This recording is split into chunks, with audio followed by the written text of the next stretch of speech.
Hi there, this is Gift Biz Unwrapped, episode 119. Your weakest link to your computer and to getting a virus is yourself. Hi, this is John Lee Dumas of Entrepreneur on Fire, and you're listening to Gift Biz Unwrapped, and now it's time to light it up. Welcome to Gift Biz Unwrapped, your source for industry-specific insights and advice to develop and grow your business. And now, here's your host, Sue Monheit. Hi there, it's Sue, and welcome to the Gift Biz Unwrapped podcast. Whether you own a brick and mortar shop, sell online, or are just getting started, you'll discover new insight to gain traction and to grow your business. And today I have the pleasure of introducing you to Goran Donev, the founder of Safe Haven IT. Goran has been dealing with computers since he was 16. Back then, he was building his own computers and helping friends fix theirs. He went on to work in corporate IT departments, and he saw that something was really lacking.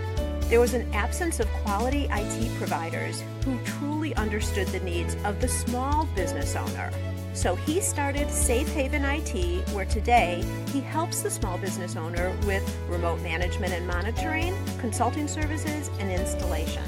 Goran says his goal is to become the trusted advisor to as many small business owners as he possibly can. And boy, do we all need his advice and help. Goran, thank you so much for joining me on the show. It's a pleasure to be here, Sue. Thank you. I like to start off, because we're all creators here, by having you jump into what probably isn't normally your area, the whole creative zone. Absolutely. And I'm going to have you describe what your motivational candle would look like. So if there was a color that just resonates with you and a saying or a quote that really describes you or describes how you feel about your approach to business and life, what would your candle color be and what would be your quote? Well, Sue, my candle color would be blue, kind of like the sky and tranquility that I bring to IT. Small business owners panic whenever they see any type of errors or if their computer's not working. And I bring a sense of tranquility when I go in, and I'm confident and able to resolve their issue and truly make them feel safe and bring peace to their business and understand that they're panicking, but I come in with kind of like a utopian, like, don't worry, everything will be okay. And my motivational saying that I've always gone through life is reach for the stars and grab the moon. Reach for as high as you can to achieve the best and most success, and reaching for the highest point. You might not achieve the highest, but you will get far in life. Right. You might as well reach as high as you can, because if you go lower, why do that? Why would you limit yourself? Exactly. Well, Gift Biz listeners, I have to tell you that Goran is my trusted advisor for computers. And when he just said blue and the tranquility and all of that, he is able to do that. I have called you in times of panic, Goran, and you have been there. And I'm sure a lot of our listeners have experienced the same thing about, oh my gosh, what do I do now? And you totally freak out, right? Exactly.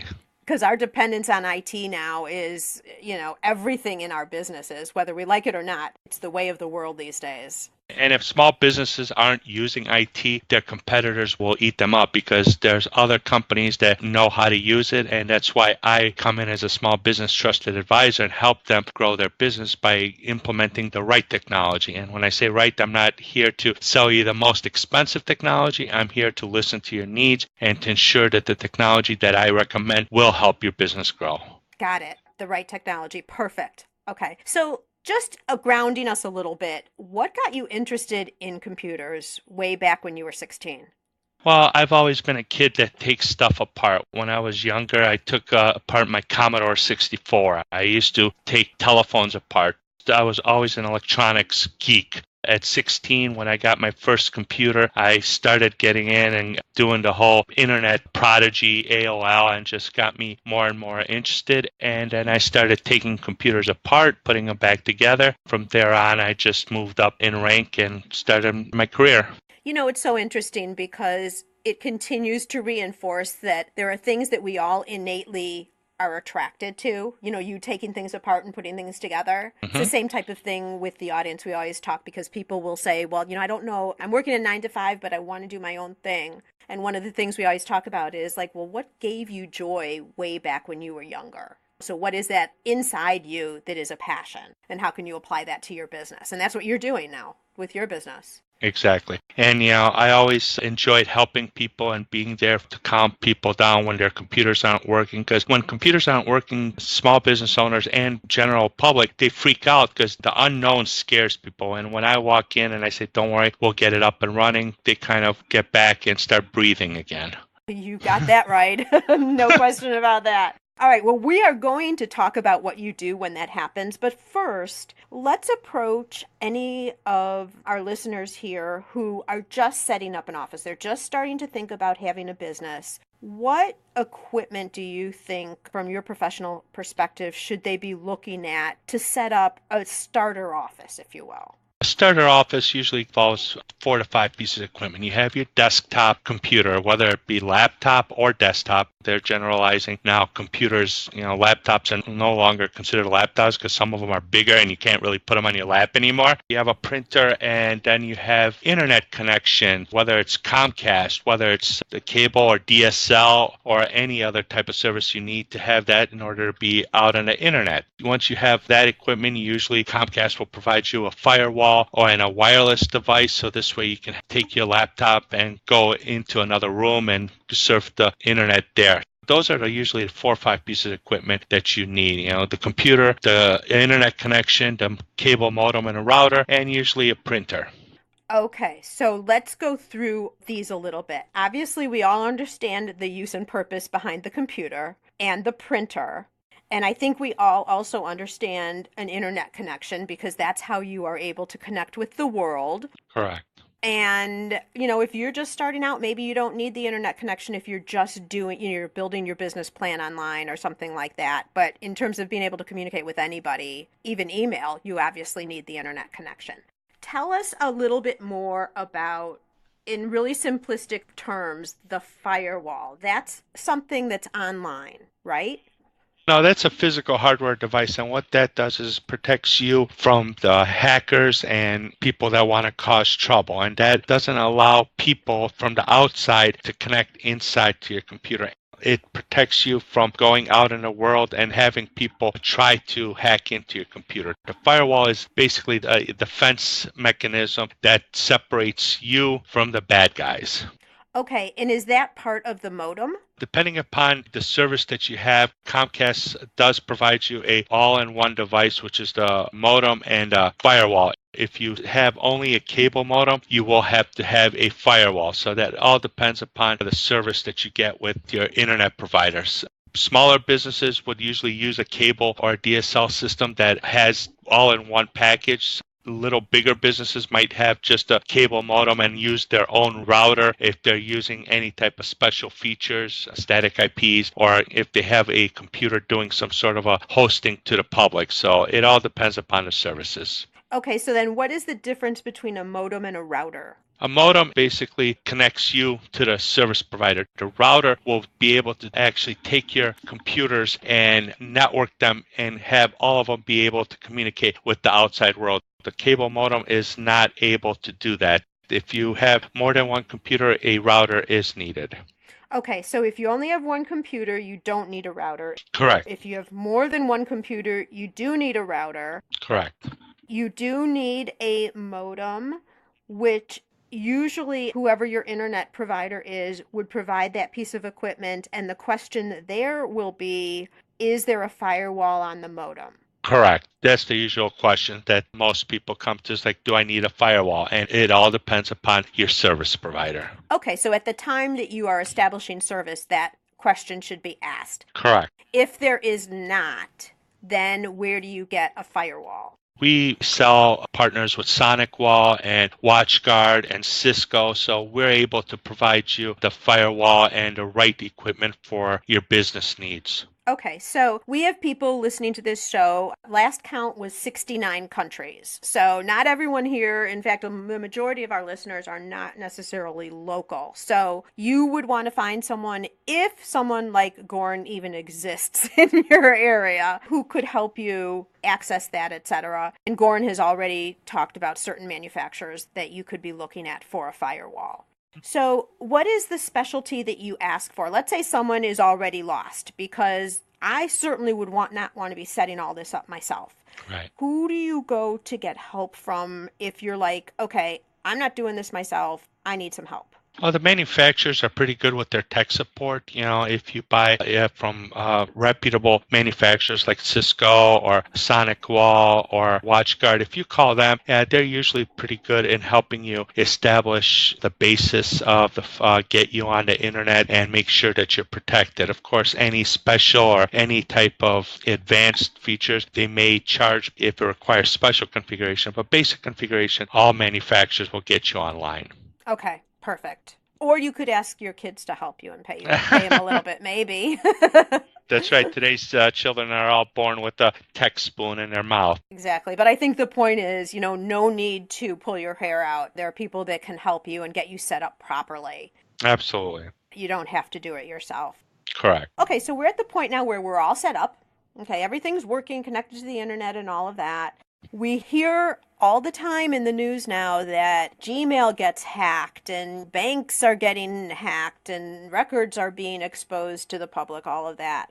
What types of things can we do to protect ourselves? Okay, well, I'm going to go with the basics for right now, and then I'll go more advanced. First and foremost, your weakest link to your computer and to getting a virus is yourself or your employees clicking and not understanding that they read the email and they think, oh, Johnny wants me to share this or Johnny wants me to open it. You need to read the email and ensure that Johnny actually sent that email. It's happened way too many times where I go into a business and say, well, John sent me the email, and then John goes, no, it wasn't me. My Gmail was hacked and you just clicked and you got a virus. So that's the most important thing that I teach small business owners with whether one employee or 50 employees is that teach your employees not to be click happy. They see an email that's atrocious with grammar and they're telling them to click this or they just won $1 million, have them first read the email and then say, is John usually send me these type of emails? Well, let me verify with John. It's happened so many times, even to myself, that I get an email from a client when Gmail was hacked with the shared folders. I get an email from a client and I said, this email is not a typical email I get from a client asking to share their folders with me. So I reply back to the client and I say, what is it that you're sharing with me? And he replies back saying, I did not send this. This was sent by, a hack in my account.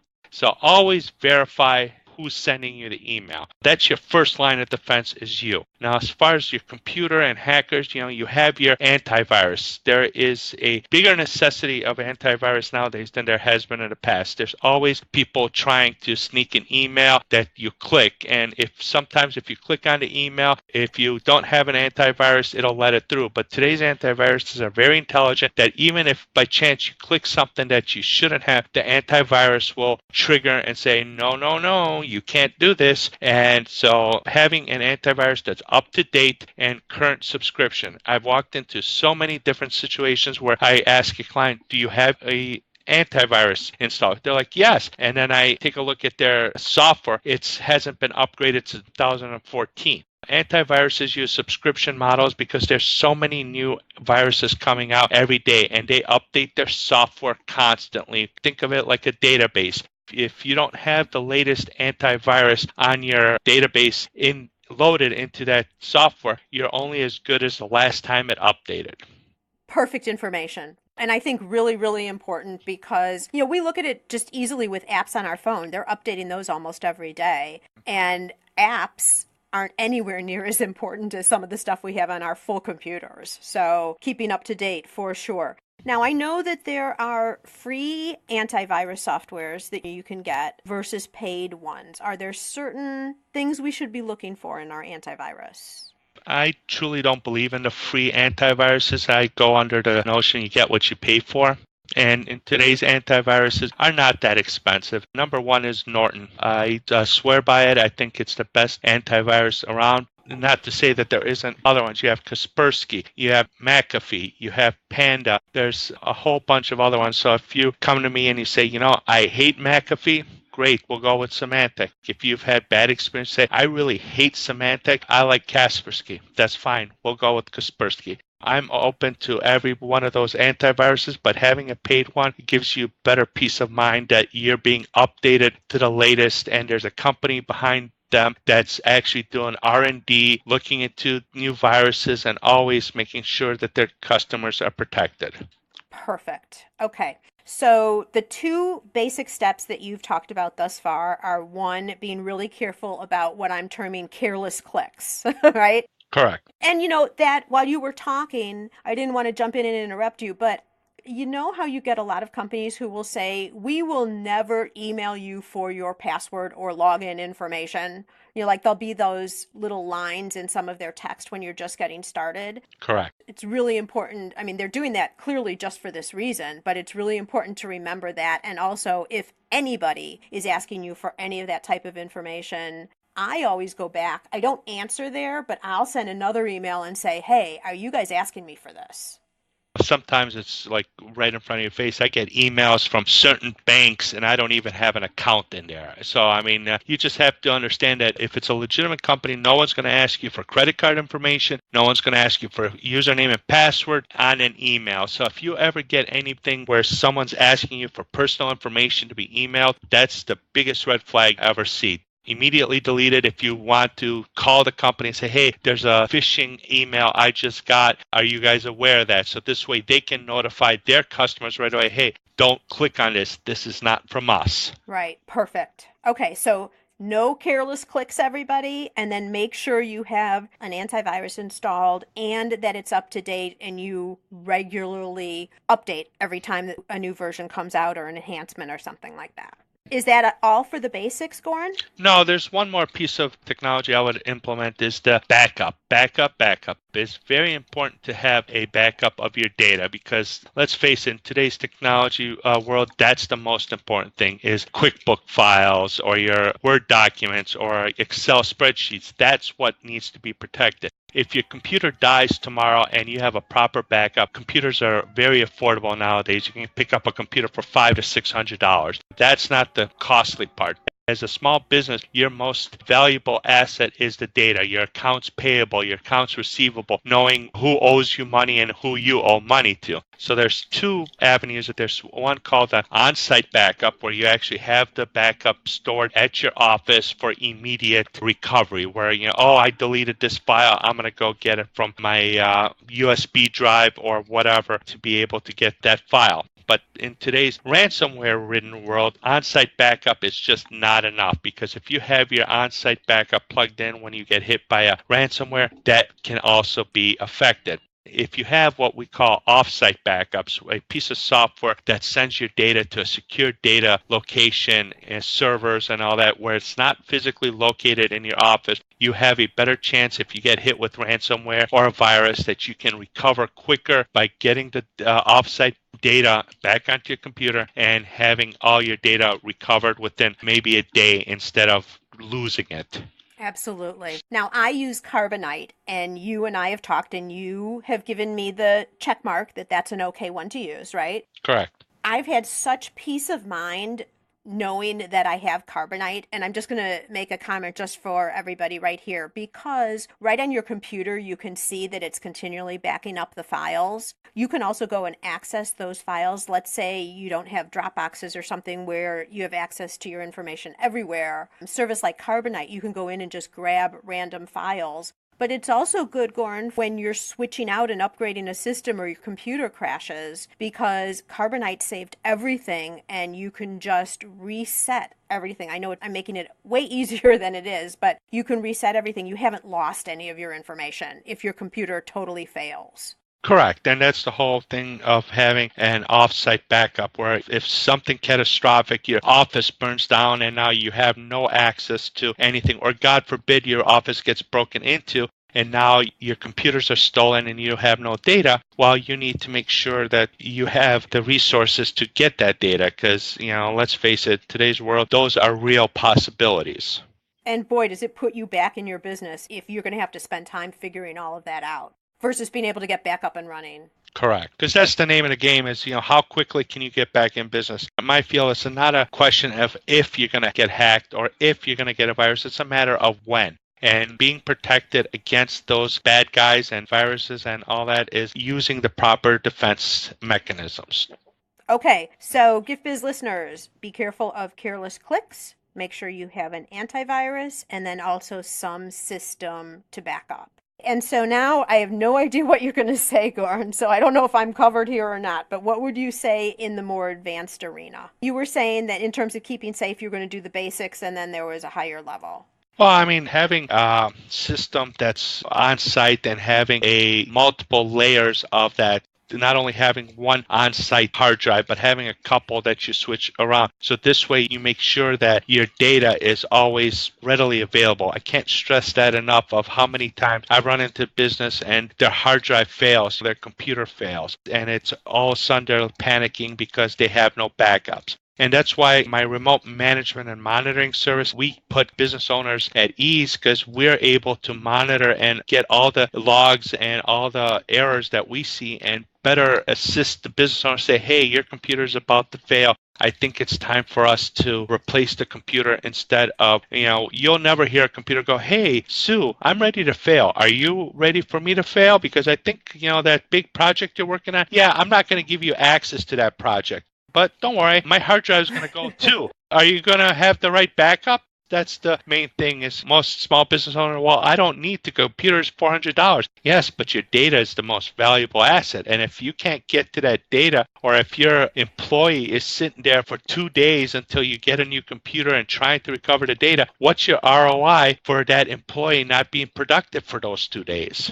Absolutely. I agree with you. So a remote service who is retaining the backup and then also has kind of an advanced radar out of what's going on with your systems. Correct. Okay. How do you feel about the iCloud services for things like your accounting program and all of that? Do you think they're safe versus storing them locally? I am a big fan of Microsoft's OneDrive. Not to say that Apple's OneCloud isn't secure versus another. I use Apple's iCloud for my iPhone and all my pictures. God bless it. If I ever lost all the pictures, I would be totally out of luck.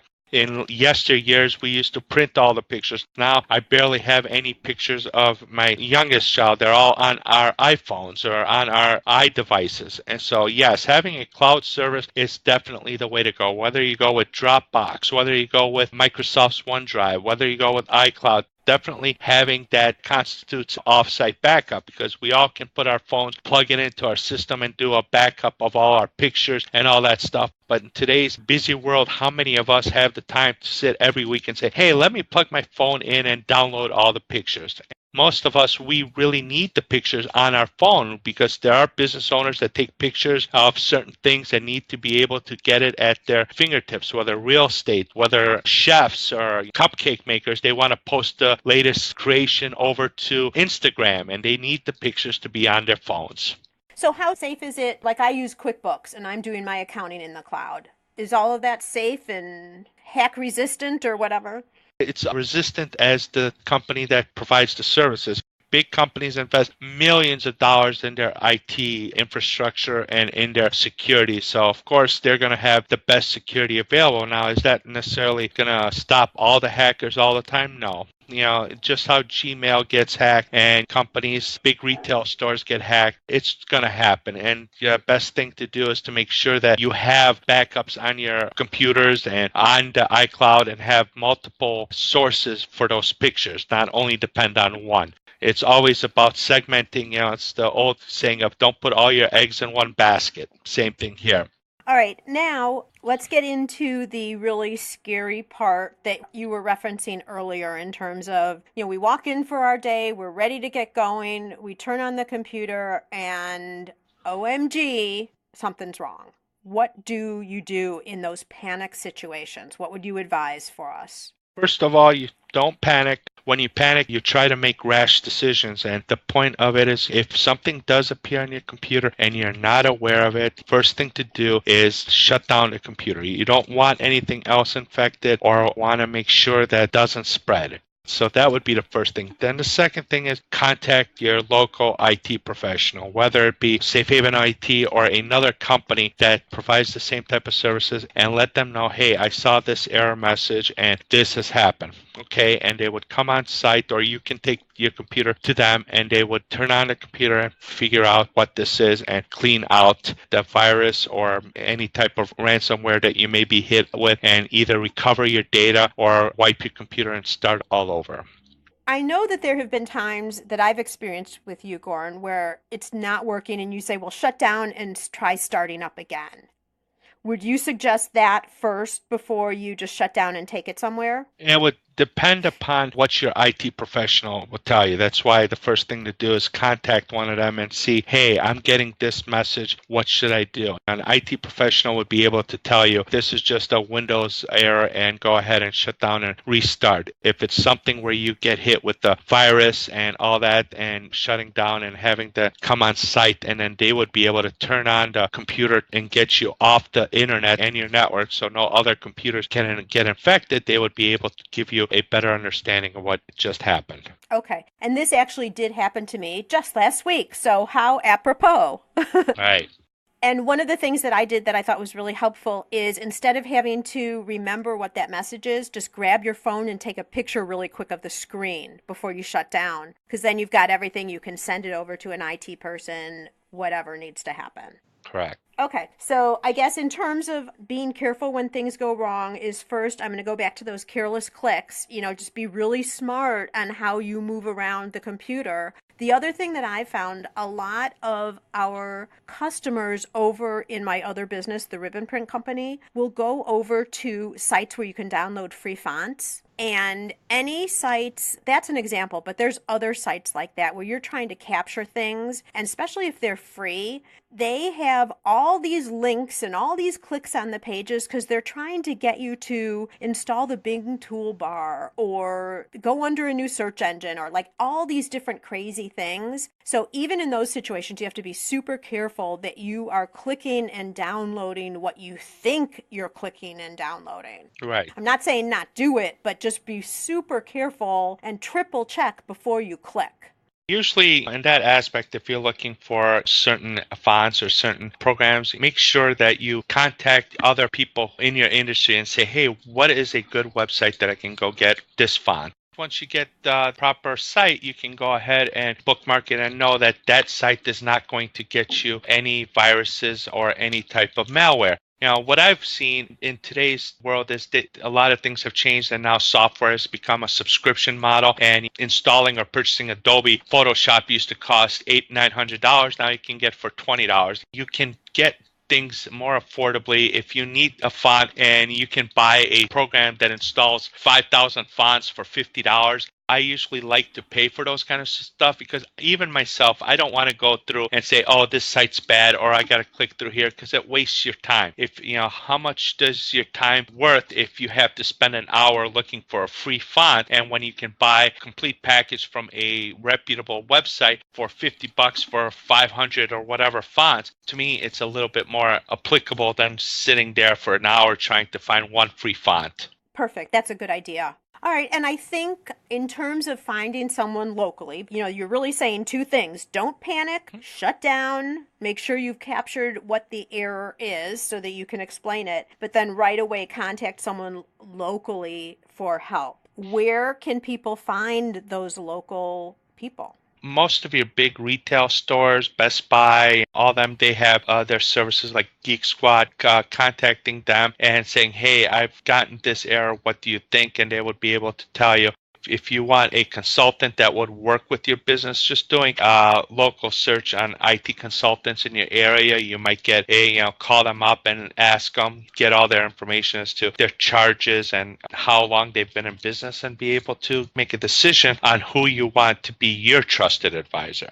Perfect. Okay. And I would go one step further even than that, Goran, and that is you and I met through the chamber. Correct. So I think developing a relationship with someone who's in this field, even if you don't need them right now, but next time you're at a networking meeting with the chamber or any other groups that you're in, if there is someone with this skill, it's worth making sure you have their card at the very least, and then developing a relationship if you can, so that then, I know, Goran, well, you go out of your way for everybody, I know that, but I will just say right here, one Sunday morning, you jumped in your car and came over here because you knew you had a packed week and I was in trouble.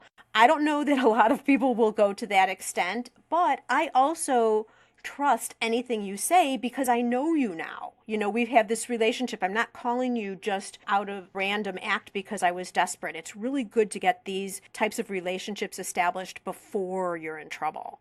Well, it's like the old saying, if you know, like, and trust them, you will buy from them. And same thing with the IT. If you know, like, and trust your local IT guy, you're more able to be at peace. Say, oh, okay, I got this message. I'll call Johnny from the chamber. I know, like, and trust them. Absolutely. Totally agree with you. One more thing to round out all of this IT information, and that is, how long do you feel a computer's lifespan is? In a typical corporate world or small business world, I would say between 4 to 5 years. If you push your computer more than 5 years, you're on what I call borrowed time, meaning the computer can at any point decide to die because, the equipment, your hard drive is a mechanical. Having SSD drives does extend that life a little bit, but anything over 5 years, your software is going to start to get long in the tooth, as they call it, where you're going to start slowing down. You're not going to be able to run the optimal speed because your computer is 5 generations old. And so then what is the safest way to get rid of that computer to protect yourself? Well, the computer itself is not, you can always get rid of it, but the biggest thing is the hard drive that's in that computer. That's your garage. That's where you store all your files and all your data. And most people think, oh, if I do a format or if I trust recycling company to do a format, they're going to do it. The thing is, a simple format is not going to erase your data. And there's many articles on the internet, and there's a great posting that I have on our Facebook page that shows that people have gone in and purchased these recycled hard drives that people claim they have wiped. And through a simple $50 program that you can find on the internet, I can go in and recover all deleted data file. There are ways to do a proper format. It's called the DoD, Department of Defense format, where it goes through 7 times and it wipes out the data. But most people don't take that effort. The easiest way that I found is to take out the hard drive and physically destroy it. Take a hammer to it. Take a large magnet, a very powerful magnet, and degauss it and be able to get all that data completely off. You don't want to have the peace of mind saying, oh, I'm going to just take it, they'll take care of it. Yes, they might do the simple format, but that's not enough. If you find a recycling plant that says we will physically destroy the hard drive and they give you a certificate that has been done, at that point maybe that's a little better than just having a recycling company wipe the drive. But again, I'm chicken, so I always like to take my hard drives and take a hammer to them and physically destroy them and be able to know that the data there is not recoverable. And so then that destroyed hard drive, I believe you told me, can just go in the trash. Into recycling. Into recycling. Okay. And then the computer now is still good. It just doesn't have a hard drive, right? Correct. You could donate that to charity. You don't have to throw the computer away. Correct. There's a lot of people who still might want, even though it's older, that they could still get use out of a computer. Oh, absolutely. Just regular grammar school kids that are typing their homework on it, that computer will be more than enough power and resources. Giving to the less fortunate is a way that I like to give back. So if I have computers, and I do recycling for clients too, I donate to church organizations, Red Cross, all these places that take computers and recycle them into the community so the less fortunate are able to get a computer. You have given us such great information today. I wanted to keep this conversation going because all of these points are so important. And at this point, Goran, I want to invite you to Dare to Dream. I'd like to present you with a virtual gift. It's a magical box containing unlimited possibilities for your future.